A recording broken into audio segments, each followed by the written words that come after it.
Hello, welcome to Assembly for today. I've come somewhere different for our assembly. I'm under the sea and I'm going to tell you a story in a little bit about somebody who spent a lot of time underwater. So before I do that, I want you to think about something wonderful that has happened. Don't mind what it is, but we did this in assembly last week where we thought about spending some really lovely time with people. So I'm going to give you an example of something really, really small. I saw a flock of starlings flying across the fields as I drove to work today. It's called a starling murmuration, and you see lots of starlings in big groups at this time, and particularly over the fields around Wincham, the farm fields. It's really exciting to see. So I saw that. Tell your partner something really good. Could be huge, could be something really tiny. Go. Okay. Pause the video if you need to and share that as a class. And I'd like to hear something from the adults in the room as well. What are the adults in the room had or done or seen or heard or experienced in the last week that has been amazing? Okay. Right. Brilliant. Thank you. So I'm going to share with you something that we have seen a lot in school before, something that is all around you. And here we go. If my computer will play for me, here we are. So we know this. We all aim to be responsible local, national and global citizens. And together we learn, grow and dream. That's really important. Together we learn, grow and dream. And it's about growing. Obviously, you're all growing taller, but it's also that you are growing in your abilities, in your understanding, in your thinking. And the more you learn, the more you can grow as a person. And when you've learned and when you've grown, then you can start to dream about what might happen, what might be. So I'm going to read you a story today about somebody who has learned lots, who has grown as a person and dreamt about the future and dreamt and changed things and did something really special. Okay. There's two reasons for doing it. Two reasons for telling you this. One, because this guy I think is just amazing.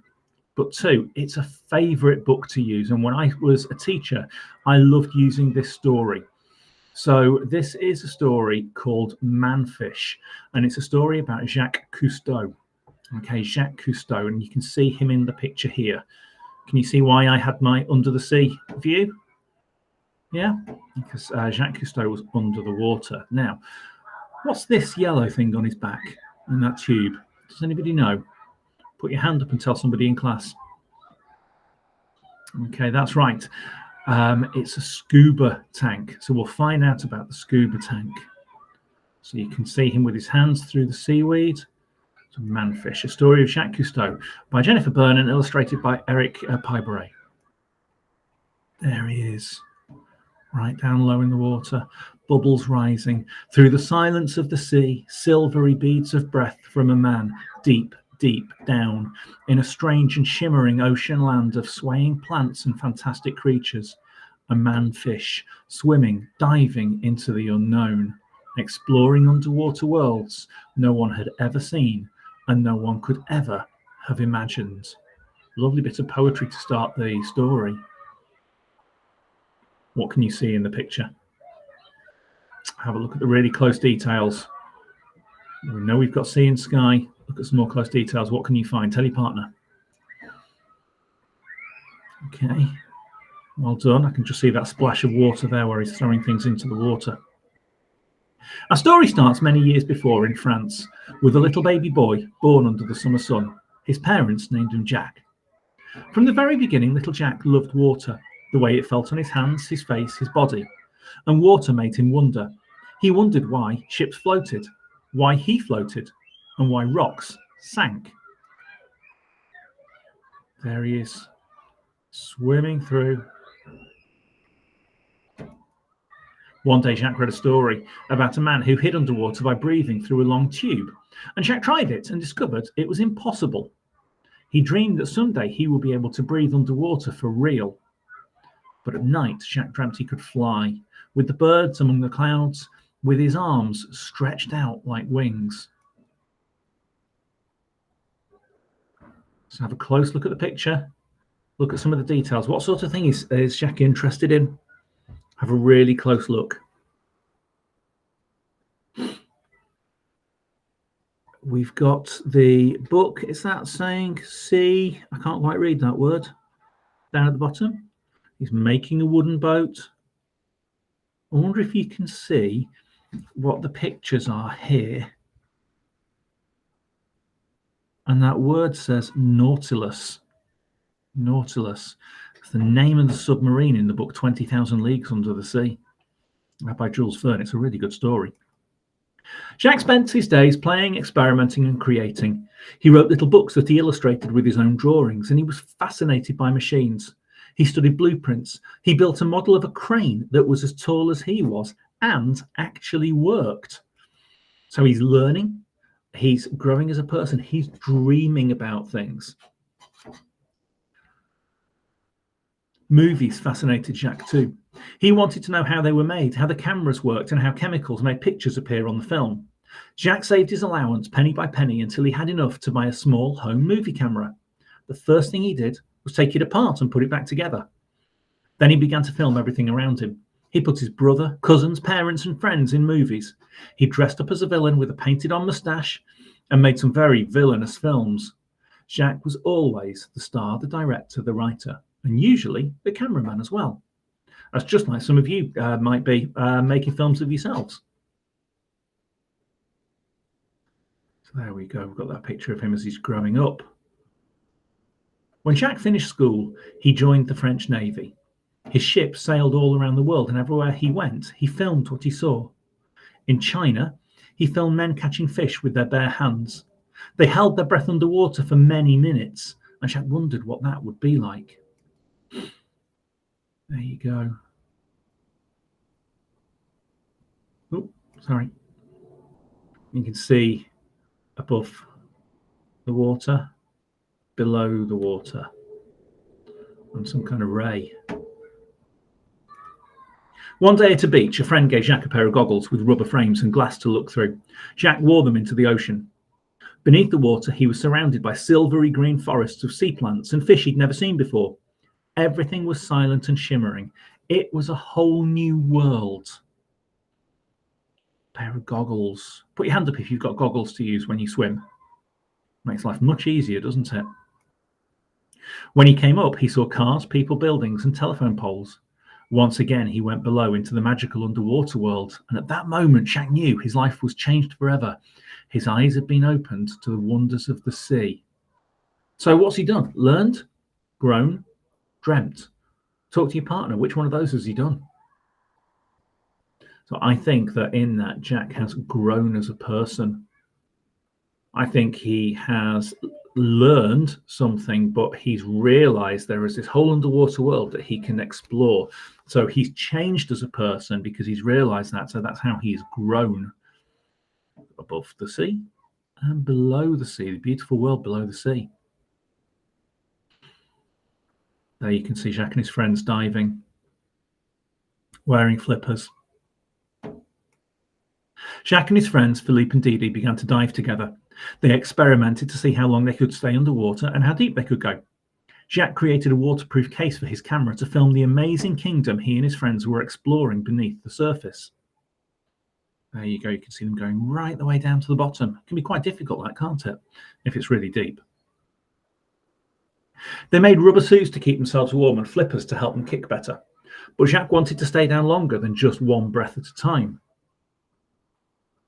He realized he needed to take more air with him, enough air to explore the mysterious depths and vast expanses of the ocean, to swim through the sea as free as a fish. He wanted to become a man-fish. And he began to work on just how to do it. So again, what's he doing? Learning, growing, dreaming. What do you think? I think if he's got something like that, he's got that dream now, and he's going to do something about it. It's not enough to have that dream, but actually to think, this is what I'm going to do about it. This is what I want for the future, and now I'm going to work on it. There we go. On a warm summer day, Jacques stepped into the blue Mediterranean Sea with his new invention. He called it the aqualung, because aqua means water, and our lungs, which are here in our body, are the part of our body that holds the air we breathe. And below the surface, Jacques swam and glided and dove. He did flips and somersaults. He stood upside down on one finger, and he laughed bubbles into the sea. Jacques could breathe beneath the water. Now he could swim across miles of ocean, his body feeling only what scales had felt, his eyes seeing what only fish had seen. The water made him feel like he was flying, just like in his dreams. Jacques had done it. He had become a manfish. Now, what job did we say Jacques had? Do you remember? He joined the French. What? That's right, the Navy. Well done. Jacques was ready to explore the oceans of the world. He needed a boat and found a big old wooden Navy ship named Calypso. In a year, he turned from a warship into an explorer's ship. Jacques, Philippe, and Didi gathered a crew, their aqualungs, their hopes, and their dreams. There we go, their dreams. And set off to explore the inside of the sea, to film a world that no one had seen before. And on their journeys, they dove deep into a seascape of plants, green and purple prickly plants, red branchy plants, spongy plants, wispy, feathery, swaying plants, slow dancing to the rhythms of the sea. They discovered plants that could feed you, plants that could poison you, plants that looked like fish, and fish that looked like plants. They swam with giant whales, hitched rides on sea turtles, and made friends with porpoises with shining eyes and smiling faces. They filmed fierce and frightening sharks, so strange and dangerous, Jacques and his crew had to build cages. Not for the sharks, but for themselves, so they could make their movies without being eaten. Imagine being somewhere so dangerous and not running away. The cameras captured scorpionfish, ugly as toads with poisonous spines, dorados, brilliant fish that glowed the colour of emeralds, sapphires and rubies, checkerboard fish with red and white checks from head to tail. Deep down, they discovered a kingdom of giant rays, fish that fly through the water with wings that swim. They came to face with a fish as big as a truck, with long fangs, lips like giant tires, and huge saucer eyes. They called it the truckfish. And on the bottom, they found pink ghost crabs with eyes on long stalks, buried so deep in the sand they looked like a garden of eyes, and flutefish with heads like horses and bodies the shape of tubes sticking out of rocky openings like pencils in a cup. There you go. Look at the size of that fish. He's so brave. I think that would scare me. Everywhere the Calypso went, Jacques and his crew made films of what they saw, films that played in movie theatres, films that played on TV. Millions of people all over the world discovered the wonders of the sea for the very first time with Jacques, Philippe, Didi, and their adventurous crew.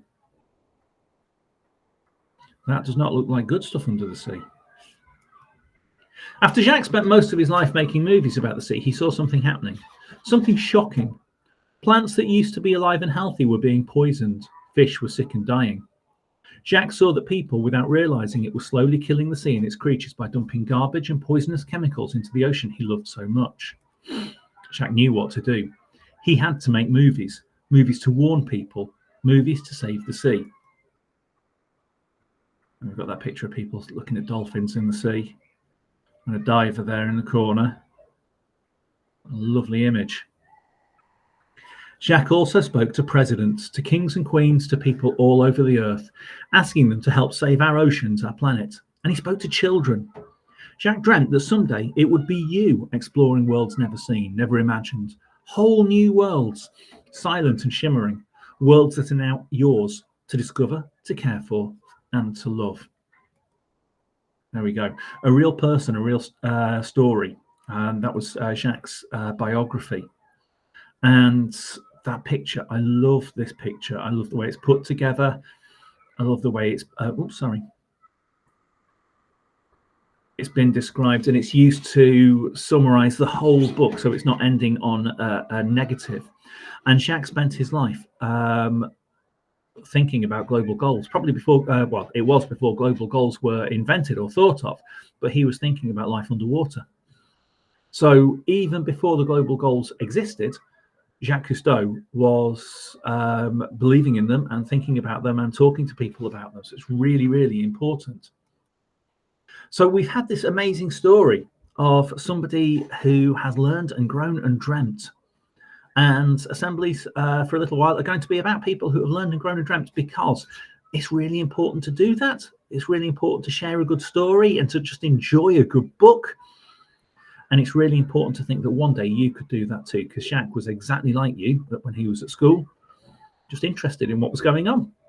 So just imagine one day there might be a head teacher under the water, like me, talking about you in a book about you to other children.